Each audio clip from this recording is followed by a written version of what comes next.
It's the middle of the night and you have a baby crying in the next room. How do you get in there and soothe baby, get baby to go back to sleep, and successfully sneak out so you don't wake baby up? It's definitely a challenge, and you learn some lessons from experience. I'll share some of my lessons on how to get in and get out without waking baby up coming up in this video. Stay tuned. One of the challenges of having kids is they wake up in the middle of the night. Now, fortunately for me, I have a great wife who breastfed all three of our daughters, so I didn't have to do a lot of the heavy lifting for a lot of our kids. Obviously, I can't produce breast milk. She could, so she dealt with the kids during the night, and I'm grateful to her for that. So I guess one successful dad strategy on dealing with kids in the middle of the night is have a great wife, which I have. But oftentimes, one thing that happens in the middle of the night is the baby wakes up and my wife is tired and she doesn't want to get the baby, or the baby doesn't really need to feed because the baby's just awake and the baby just needs reassurance that baby's not alone in the world. That means you're going to have to go in and get baby and try and get baby to go back to sleep. Now, here's where dad advantage comes in over mom advantage, because if you don't bottle feed your babies, and we never have, we've always just breastfed, baby doesn't associate dad with food. Baby associates mom with food. If my wife goes in to help the baby in the middle of the night, baby's thinking it's time to breastfeed. But if I go in the middle of the night, she's not thinking that. She knows I'm not associated with the food, so I can tell her, okay, time to go night-night. Just for reference, my daughter's about 18 months old. So what I'll do is I go in there, she's crying, I say, okay, night-night, let's go back to sleep, and I lay down on the ground next to her bed. And then I'll just lay there very quietly, and usually she'll lay back down and go to sleep. Sometimes she'll cry for a little bit. I'll try and reach up, I'll hold her hand if she wants to do that. The whole key here is patience is a virtue, and if you want to succeed at this mission of getting baby to go back to sleep and getting out of the room, that's the hard part, is getting out of the room, then you need to observe patience. Like many things in life, you need to wait a lot longer than you would initially think before you can sneak back out of baby's room. So you might think, oh, baby's asleep, I'm going to sneak out of here.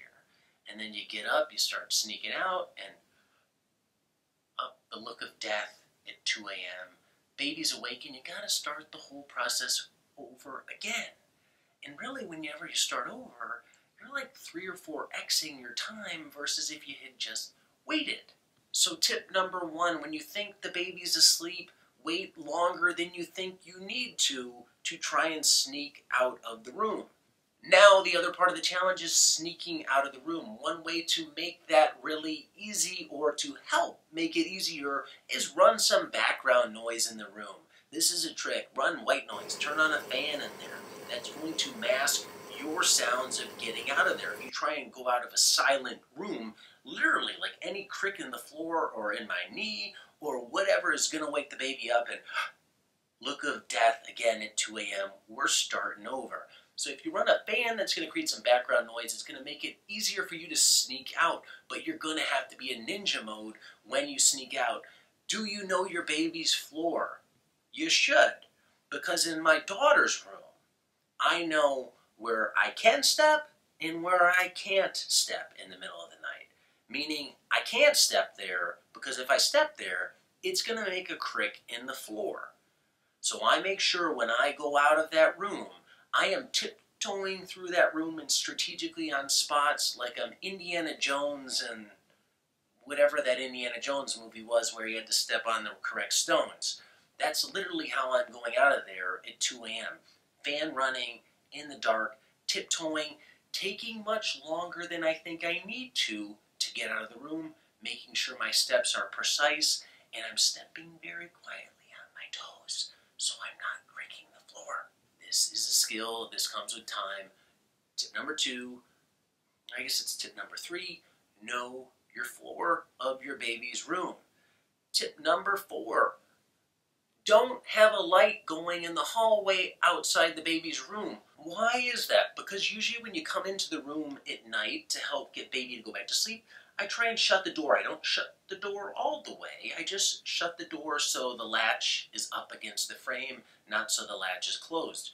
Why you don't want a light on in the hallway is because when you're sneaking out of the room and you got to open that door up, what's going to come rushing into the room? The light, and all of a sudden this dark room that baby was sleeping in is filled with light from the hallway, and there's a chance that's going to wake baby up. Not what you want. So increase your chances of being a stealthful ninja by turning the light off in the hallway before you go into the room, so when you open the door to exit the room, there's no change in the light conditions in the room, and you're not startling baby.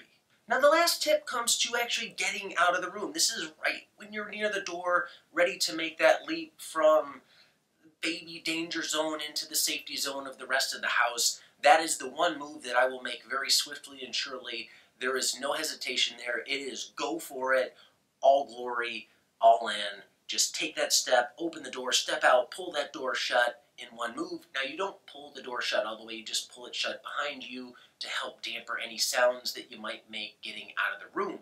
Usually if you've snuck to the door very quietly, you can make this rapid move out of the room with no problem. Then you just need to close the door very quietly. Doors can change shape, and door frames can change shape with humidity and seasons, so be careful of that. Whenever I'm shutting the door, I'm turning the handle so the lock mechanism goes inside the door, and I am literally like pulling that door shut as slowly as possible, keeping my finger between the door and the door jamb so that door doesn't slam shut. I don't want a sound to be made when the door's shut, but at the end, I want to be able to walk away from baby's room having a door fully shut. If you've done all that successfully, baby's gone from crying to now sleeping in a room with some sort of white noise on, door shut. Now, you have to have a baby that's going to help you in this and go back to sleep by your presence. Worst case, you're stuck sleeping in the room by baby all night on the floor. That's not the worst thing in the world, but if you do have to get up in the morning or do some work, you can do it. This is the strategy that I've used. These are some tips that I've learned over the past 7 years, and they've been employed, field tested, you could say, on 3 different daughters. Very successful at all hours of the night, and even during nap time in the middle of the day. When you go in, don't set the expectation for food.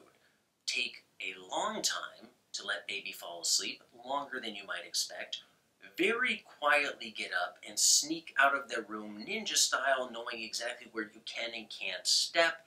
Don't have a light on in the hallway, run some background noise in the room, make a swift step out of the room, and shut that door very, very quietly, as if your life depended on it. Because sometimes when you're tired, you feel like your life does depend on it. And all these little tips aside, having kids is a great experience. If the worst part of your day or the worst part of your week is getting stuck sleeping by your child next to their crib or their tiny bed, don't be mad about it. Don't be upset about it. I guarantee down the line you'll be wishing those days were here again. And even though you're tired now, those are the moments that we remember sleeping on the floor in the middle of the night by them. If it was all easy, we wouldn't remember it and we'd forget it. And when you're older and your kids are gone, you will wish those days were back. So take it all in and enjoy it. But those are some tips to make life a little bit easier for all the dads out there. That's all for this one. Thanks for watching. Until next time, be nice, be thankful, and do the work.